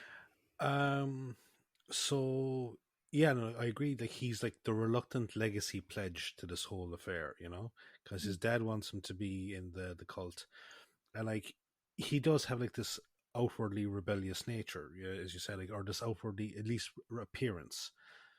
But there's the scene where now he's meant to be about 19 years old. And there's the scene where he's in the house and George is telling you have to kidnap him, and he just breaks down crying his eyes out. Yeah. And it got me thinking like that while he's in his father's custody, I think there's a slightly darker element here it's overshadowed by the whole cultish thing, is that I think actually Peter is a victim of physical abuse from his father. I would say so. Yeah. I just get this vibe that George beats him regularly. Yeah. And there's a reason why he was handed over into the custody of his father. Yeah. Because it was known that George could keep him under control. Do you know? Yeah. Yeah. No, absolutely. Which also explains why he acted out probably in the first place. Yeah. And like, you just end up feeling, you feel sad for him. Like, that's the only thing throughout the entire thing. Like, even when he's caught by Brendan, he tells them to get away. He tells them to leave, save themselves. Like, he's putting himself at risk to save others, and he's just like, he's a reluctant pawn in this whole thing. And so like, he is. We talked before about tragic figures in stories. He's the tragic figure of this story. Yeah, I'd agree. Do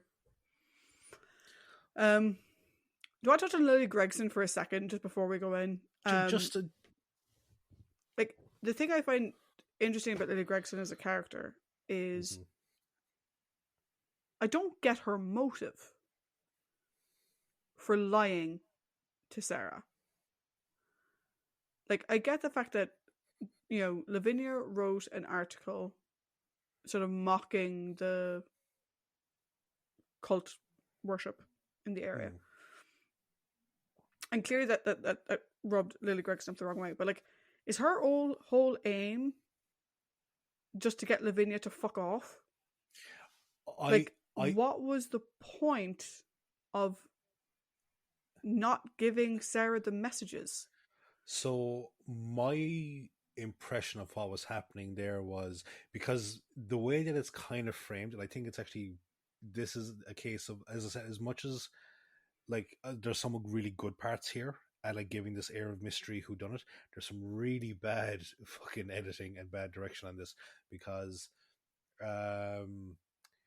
my impression of it was, you're meant to believe that the guy falling sick was this result of like the fucking curse or whatever.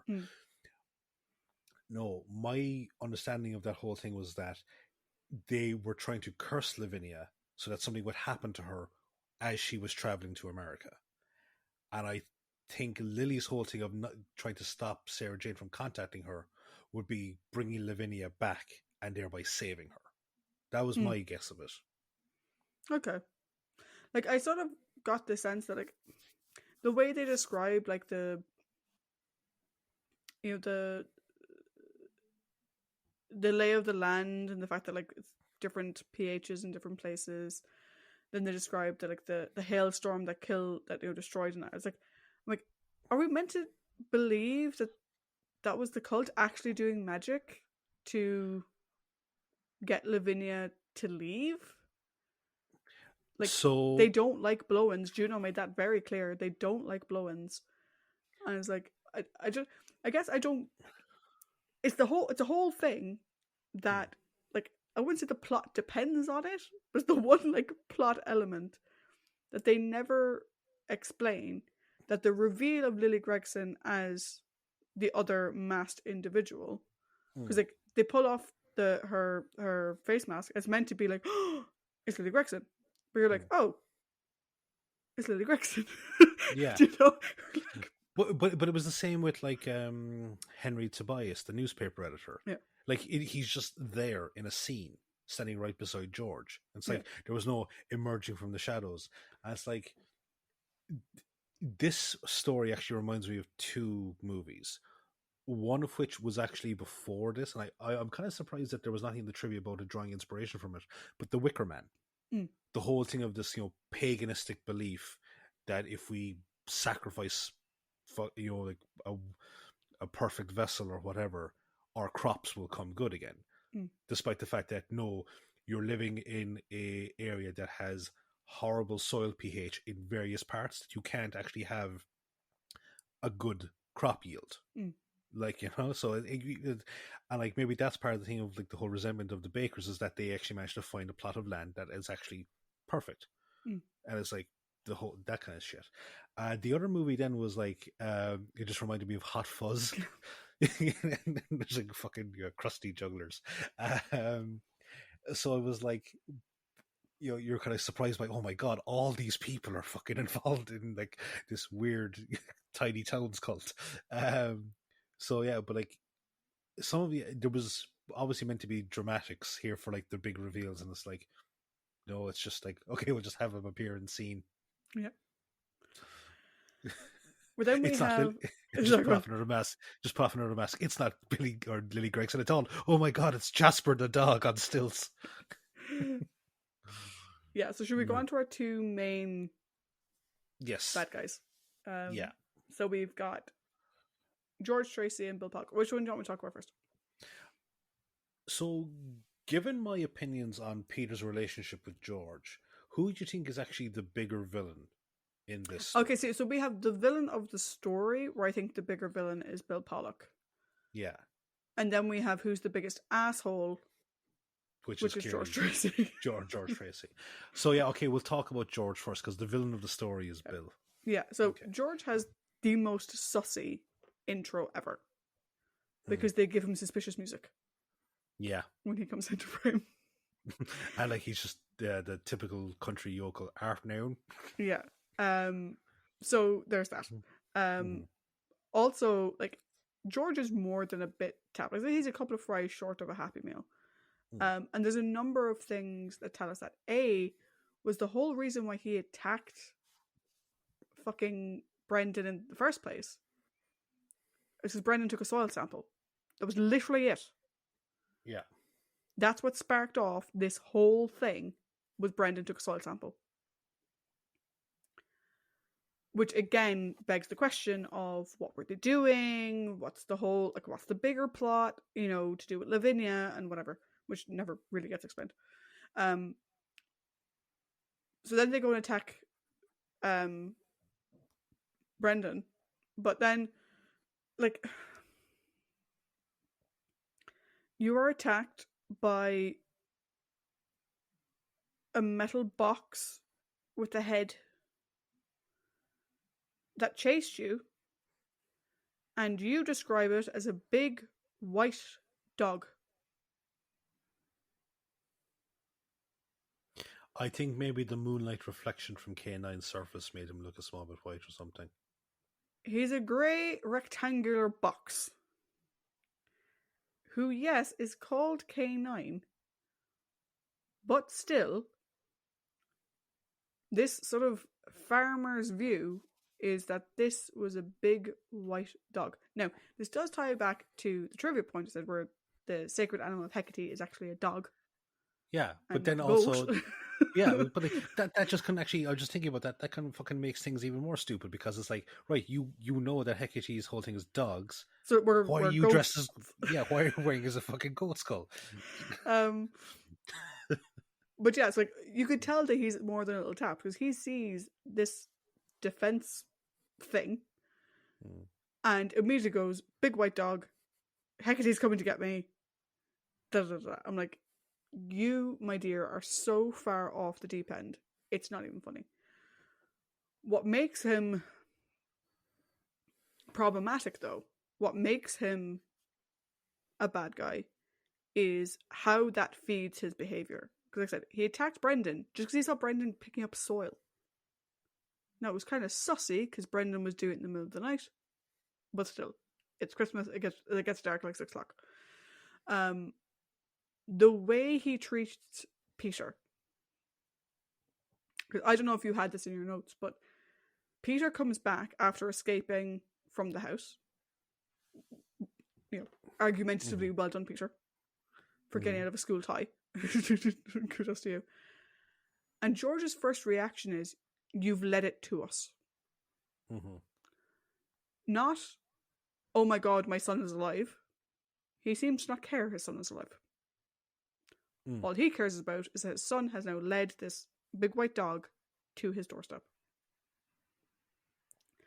And then, when he later goes on about kidnapping the boy, it's just like, it's George making these huge fucking leaps and dragging Peter along with him.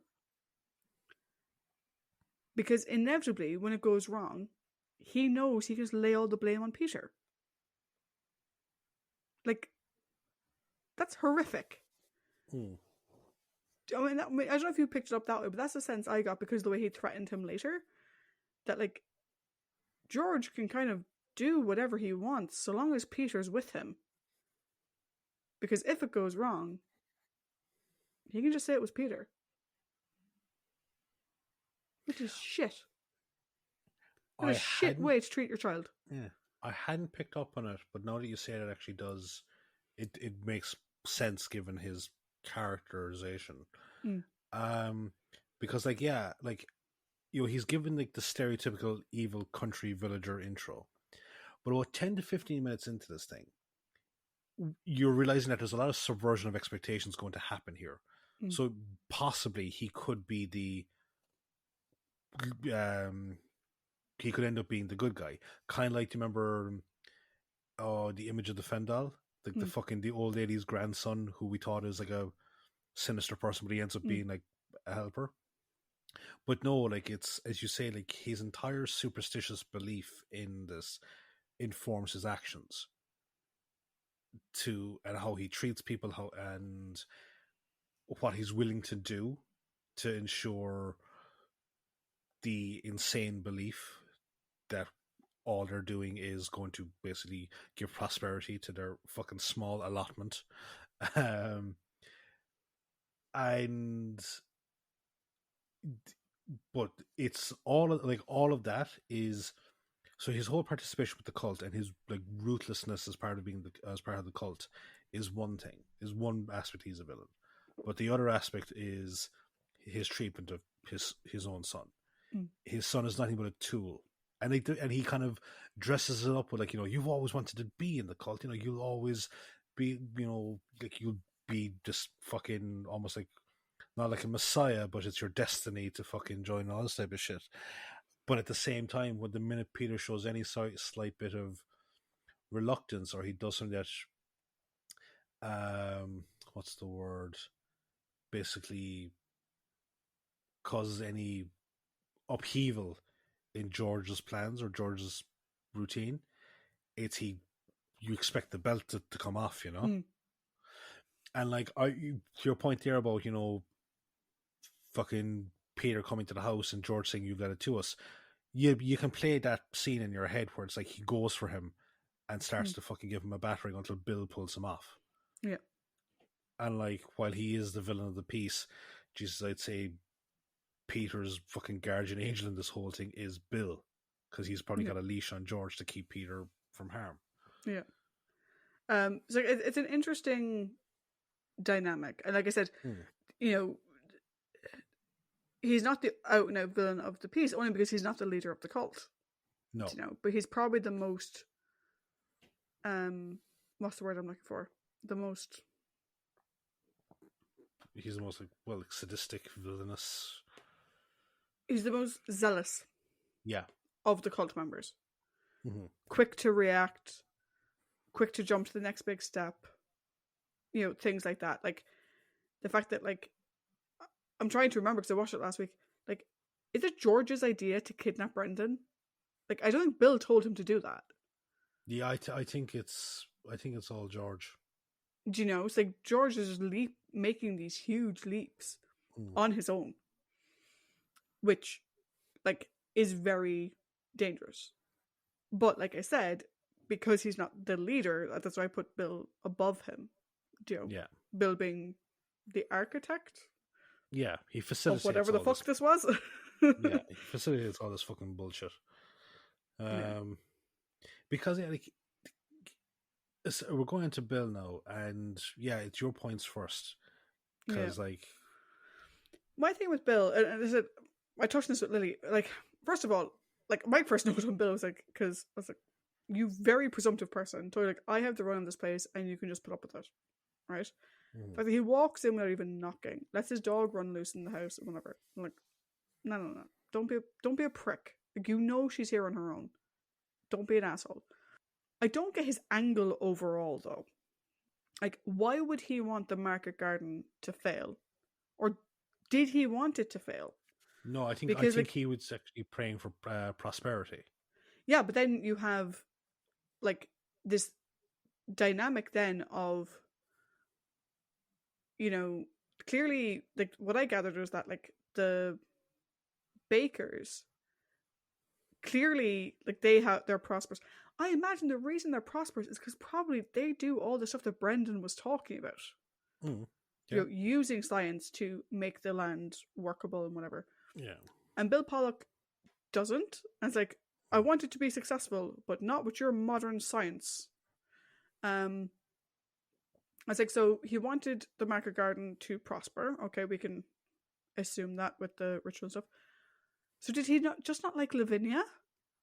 Like, she wrote one article, and like, so he just didn't like her. And so, in answer to your point, I was like, the only thing that's going through my head is the Wicker Man, and like this, I have to think that there's some influence into this, and if there is, then they've completely fucking, I don't know, like just maybe misunderstood everything that was going on there, because like here it's they're using Lavinia's money to keep their fucking market garden going. But I think they resent the fact that they have to rely on her money and it's still not working. And then they probably come around to the fact that they think her heretical arrogance, not believing in Hecate or any of the local mythology, that's what's turning the fucking land bad. Because she's not a devout follower.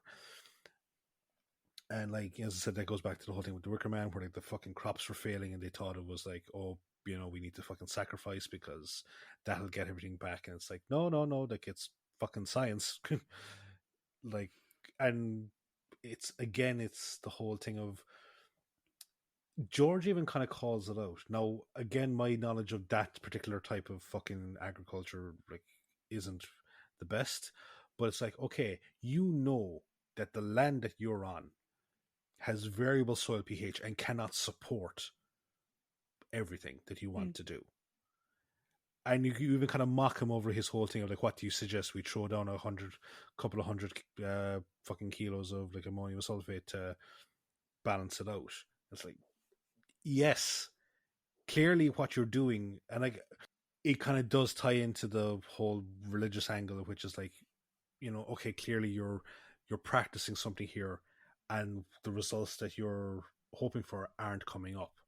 You've got either two ways about it: either question what you're doing, or, which is unfortunately what happens in a lot of cases, you just double down, you go harder on it. Yeah, but the thing I don't get in all of it is the messing with Lavinia. and Sarah Jane. But so okay, they want to do the sacrifice, but okay, whatever. But it's like, we see at the start they're burning the picture of Lavinia, and like you said, you came up with the theory that like that was to have something happen to her while she was traveling. Mm-hmm. Okay, but why lie to Sarah Jane? Like, if something does happen to Lavinia, and there's an investigation afterwards, them lying to Sarah Jane about the fact that Lavinia tried to contact her makes no sense. Like, the whole premise of what happened to Lavinia, why isn't she answering the phone? It's clearly to make us, the audience, think they did something to her. But there's no point in Sarah Jane, like, okay, they make the phone not work. They lie to her about messages that were sent. Bill doesn't tell her the message that Lavinia gave her. Why? Like, that's the why I don't get in Bill Pollock's whole plan. Is what's wrong with Sarah knowing that Lavinia left early? Because everything you're doing is just making Sarah fucking suspicious. Like, if you wanted to hide what you were doing, you should have been there straight away with, hey, your aunt tried to send you a telegram, you clearly didn't get it, she went away early, blah, blah, blah. And yeah, I mean, Bill's just lucky that Sarah couldn't get through to her aunt's agent. But like, which is what he was recommending that she does. It's like, I don't get that part. Like, I get that from a fan, like, to us, we're meant to make them think that, is meant to make us think that they did something to her, that she disappeared without knowing. But it's like, but we know she didn't disappear because she was talking to Juno. Juno knew she was going away. Like, is it to make Juno seem? I think that just whole bit was not crafted very well. No, it's so because like Bill's plan makes no sense. Yeah, because you're making a mystery out of nothing. Like, you're making a mystery for Sarah Jane to solve. Yeah. When there didn't need to be a mystery there for her to solve. All that you realistically needed to do was tell her that Lavinia left early. Okay. But cut the phone line to the house so that if Sarah Jane tries to call her and scupper your plans by bringing her back, she can't call from the house. But Lavinia knew nothing. Lavinia didn't know anything of value. So, like, I just, it's just the one thing about his whole plan. Like, why not give Sarah Jane the message that Lavinia had left with her? Doesn't make any sense. Lily Gregson lied about telegrams going out. So, whatever. I was like, but why? You're making a journalist curious. Why are you doing that? That makes no sense. Do you know? He's also a bit of an asshole. Clearly someone who likes to throw his weight around. You can see that with the way he treats Brendan. Like, again, he's another character that, like, while he protects Peter Tracy in some respect, you could imagine him, like, if Brendan, was more outspoken, and if Sarah Jane ever wasn't there, I could see Bill Pollock taking a belt to Brendan, like. Oh yeah, or just give him a fucking rap of the cane or something, Yeah, exactly. Or set the dog on him. Yeah. Very much so. Yeah, so that was a bit of a ramble in relation to Bill Pollock. Do you have anything else you want to add? Not really, except from the fact that he's fucking sus throughout the entire fucking story. Like, even when he's being helpful, you know that he's being sus. Yeah. It's because of his... he gives the game away so fucking fast. It's like when he talks about the hailstorm ruining the fucking produce. It's like, you fucking tip the hand now too much, man. Yeah. Like, you're practically saying I am a cultist. yeah, like it's like, I suppose like you're there to kind of like question the whole thing of like oh, clearly science doesn't have all the answers, and it's like that Brendan or not that Brendan that Darrow Breen thing. Well, science knows it doesn't have all the answers, otherwise it would stop. um, but yeah, like so it's like this weird fucking mishmash of like you can clearly see that something's not right with what you're doing. Like it's not working, and you've chosen the route of fucking doubling down rather than listening to. It's like to them, like is anyone that wrote a fucking book about agriculture like doesn't know what they're talking about. Mm. Even people that they know that would have potentially written books about agriculture, they're just full of shit because they put pen to paper. No.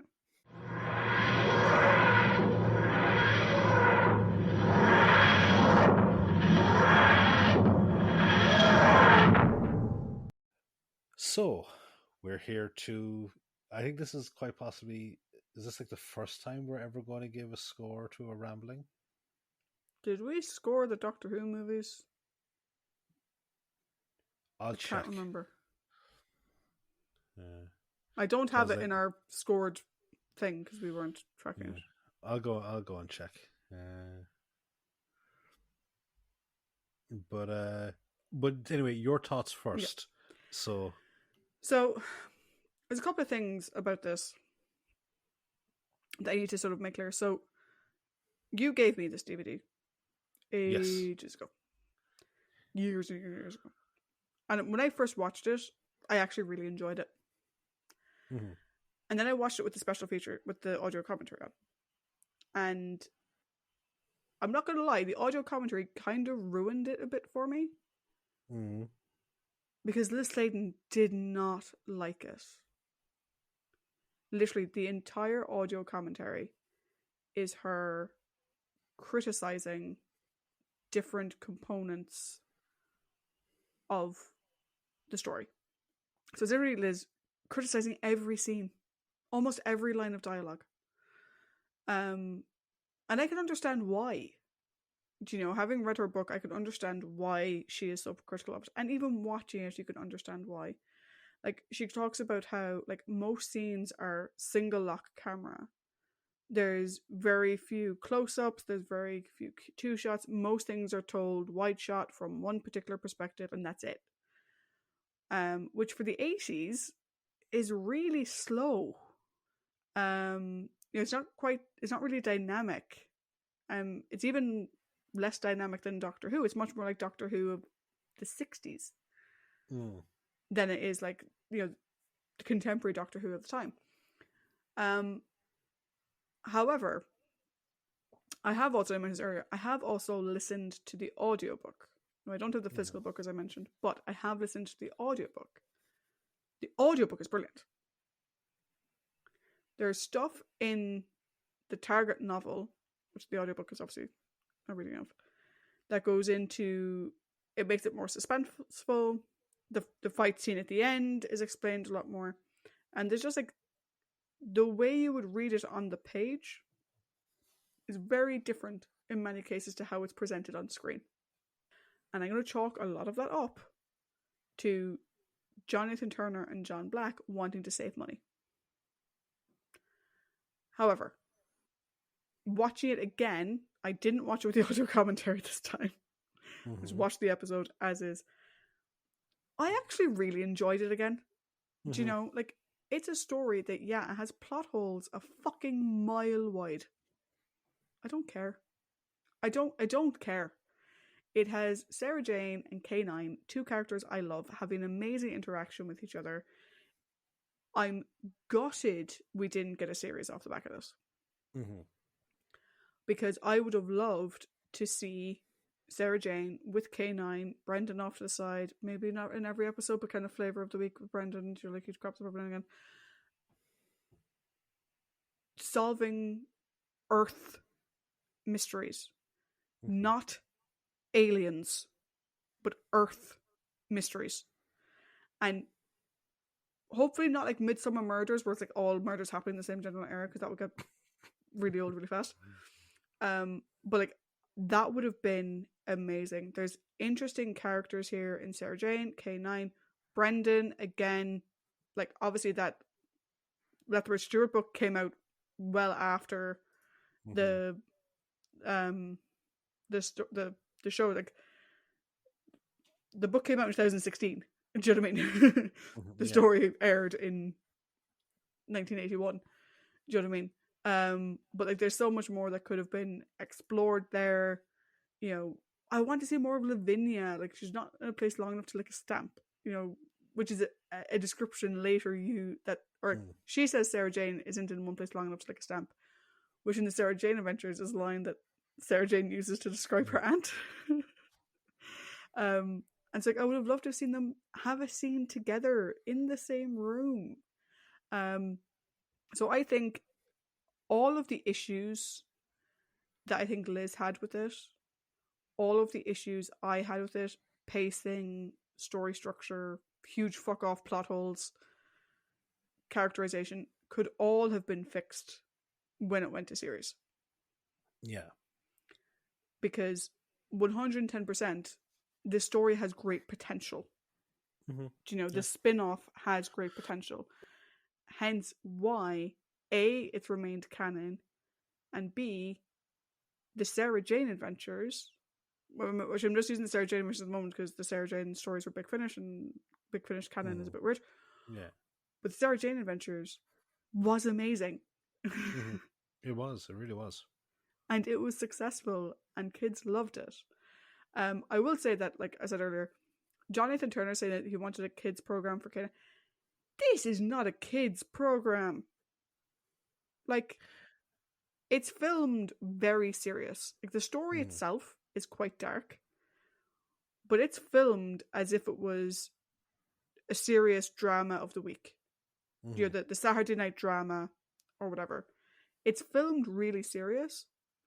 Like I said, a bit old school serious, but still really serious.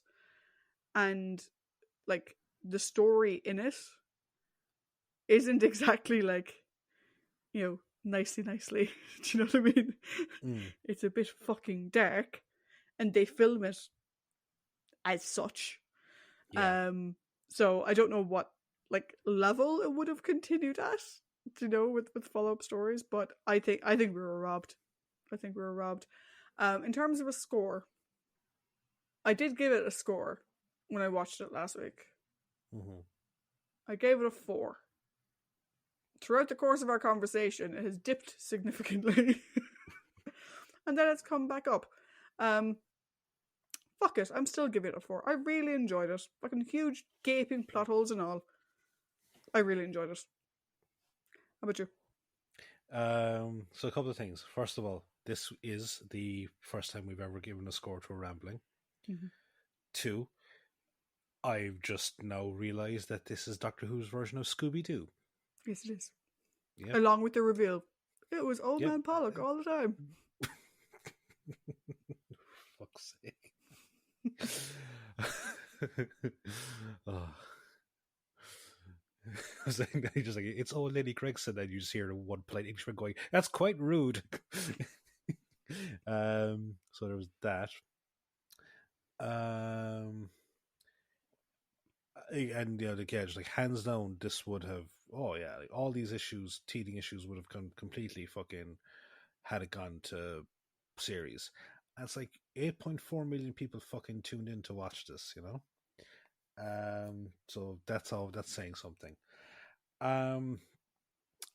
My thoughts overall on it though were here. 1 second. Let me put up the old thoughts. I'd nearly give it a 5 just for the intro alone. That intro, man, fucking love it. It's so fucking weird. It's so fucking wonderfully badly wonderful. No, as I said, the story does a good job of subverting the expectations as to who's a member of the cult and who's not. Does do an excellent job of it, but it just does a good job of it. Mostly with the stuff surrounding the bakers. Because when you look back at it, it's like, there's just like, there should be a neon sign saying this is a red herring. And And as I said, it does feel like a unconscious trial run for the Sarah Jane Smith audio series.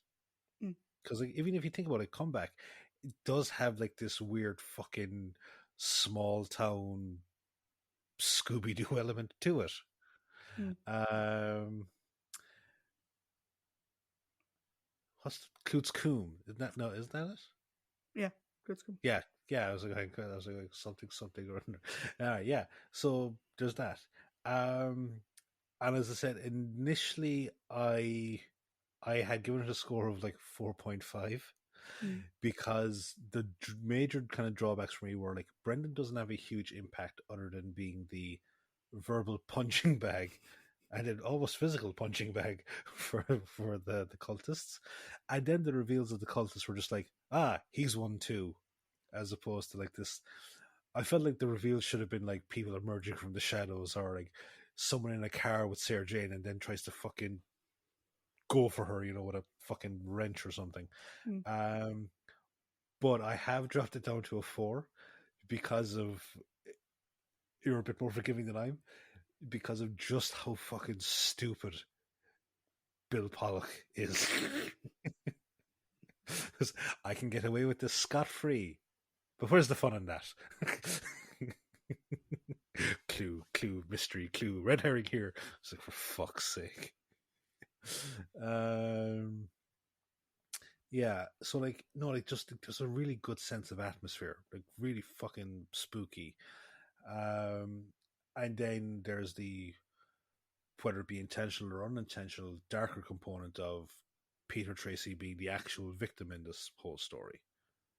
Yeah. So yeah, I knocked it down to a 4. Right. 4s across the board, though. Yeah. Oh, it's been ages since I think we've ages. What are the scores on the doors that we've the last time where we were completely in sync about something? Yeah. I think we're like either 0.5 or 0.25 off of each other.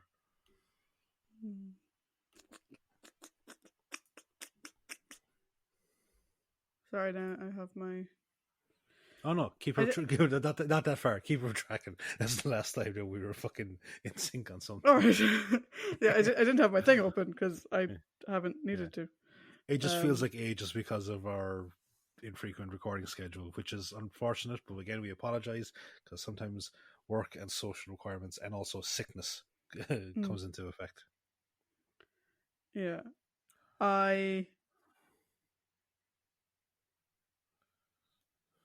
Okay. I have downloaded the audio, or not the audio, the Kindle version of the book. Nice. And I'm just looking through the sort of the climax. Yeah. Just trying to see if they describe Sarah Jane's fighting style. In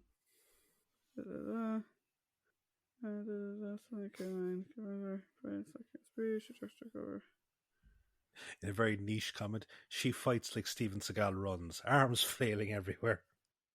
Her leap into a neck kick disposed of one member of the coven, and a two-way flailing hand chop dealt with two more. That as the description of her fighting style. Before she was overcome. Fighting ferociously, she was born into the circle, and her 3 paralyzed victims were dragged into the hallowed area after her. So yeah. Her fighting style isn't great in this either. But she's a flying kick to someone's neck. But yeah, well listen, this has been a departure from the norm, different but kind of the same. Sadly, we don't get a series out of this, but this isn't the last we'll see of Sarah Jane and K9. We will at some point need to figure out what we're going to do with the Sarah Jane Smith series, because we said that we did want to do it. We just need to figure out how, whether we do it at the end of Sylvester's run or after the Doctor Who movie. I think after the Doctor Who movie. Yeah, so we might take a break after the Doctor Who movie, and do the Sarah Jane Smith audio series before jumping into Christopher Eccleston. But that is a very long ways away. Tis. We need to get through Peter Davison, Colin Baker, and Sebastian McCoy, Paul McGann first. So, not next week. Not next week. The week after. We will start the new Doctor with the start of the spooky season. Yes. And Peter's first story is Castrovalva. Yes. So until then, bye-bye. Bye.